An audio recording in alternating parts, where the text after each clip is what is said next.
Hi everybody, I'm Bill Sanders and this is Watch Art Sci, the art and science of watch collection.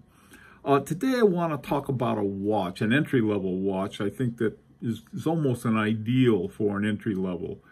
And you start off with Urban Jürgensen and Derek Pratt. We've talked about Derek Pratt in other videos, but basically he was one of the great modern watchmakers of our time.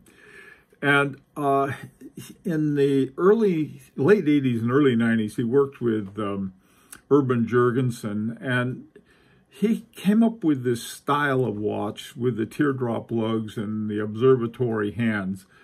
And the observatory hand was this hour hand with a big ball at the end of it, and then a long, skinny hand. And the other feature of it was the teardrop lugs. And this style is sort of, as you see an Urban Jürgensen, like I've got one on now, you're going to see the observatory hands, and this goes back to Derek Pratt. Now, the problem with a lot of really excellent watches, they cost a lot because it cost a lot to make them.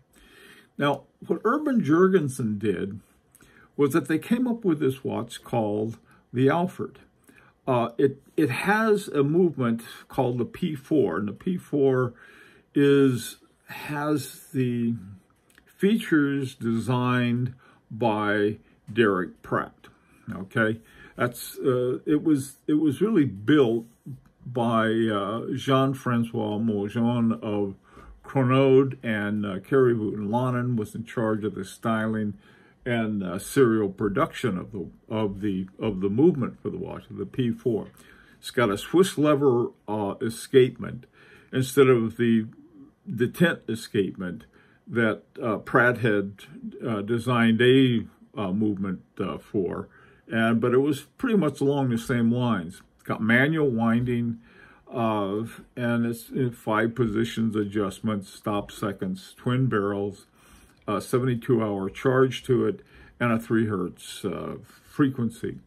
Now, these were set up. There are 2 of them. One is 42 millimeters, and the other one's 40 millimeters. Now, originally they came out with a 42 millimeter, and they decided that maybe a 40 millimeter would be, people would rather have that, something smaller. So they have that too.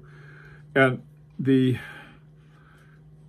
two watches that are the Alfred, if those who like the bigger one actually get a break, is 15,800 Swiss franc, and the 40 millimeters 16,400. Now that may seem like a lot, but I was looking at a list of Urban Jürgensen's watches, and these are 27,000, 48,000, 41,000, 100,000, 55,000, 32,000, 36,000, and then you come down to 16,900. Like it fell off a cliff.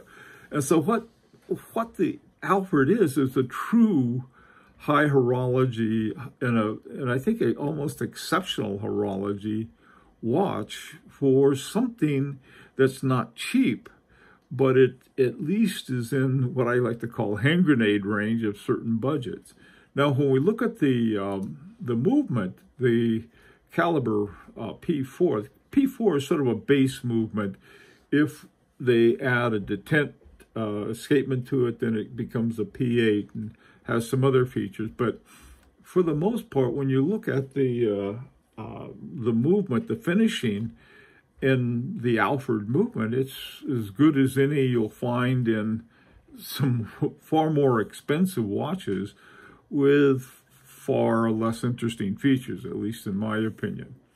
Now, the other thing about it, the movement, I think, is the most important, so reminding everyone all the time. But the dial is also important. And the elements of the dial that they included was the what's called a grenage dial. And this is a special kind of covering that takes sort of a secret sauce of silver and other kinds of thing that they rub into and then do a certain electro thing, and it turns into grenage. And This background, this also has a Grenache in it. The thing about it is that it's very easy to read the time over a Grenache background. The hands stand out.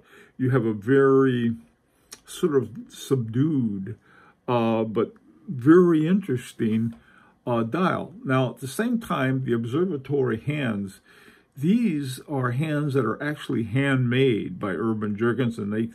They most hands, they punch them out or something like that, but not these. The hour hand, which is the most complex, they have to take the round part, and they have the hand for it is a tube that they have to do something to, I don't know, and then they have to blue them with heat blued. Most of the other ones are done chemically, but not these. So you end up with some of these details that you have in your very best watches, but not at a crazy high price. True, there's a steel case. That's okay.